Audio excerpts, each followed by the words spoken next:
درود بر کوروش بزرگ.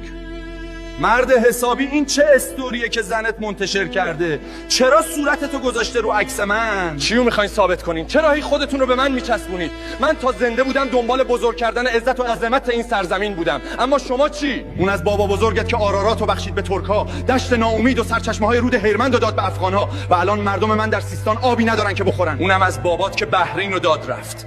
از اون روزی که اومد بالا سرم و گفت کوروش آسوده بخواب، دیگه من خواب راحت نداشتم. حالا تو اومدی میخوای میراثدار امپراتوری من باشی؟ اونم با همدستی اونایی که به ایرانمون حمله کردن؟ تو تنها جایی که میتونی پادشاهش باشی صفحه اینستاگرامته. من اگه میدونستم یهودیایی که آزاد میکنم روزی به کشورم حمله میکنن، میذاشتم همونجا توی بابل زیر دست بخت و نصر بپوسن. در ضمن من این همه اقدامات شاخص داشتم، حتما باید روز آزادی یهودی‌ها رو روز من میذاشتید؟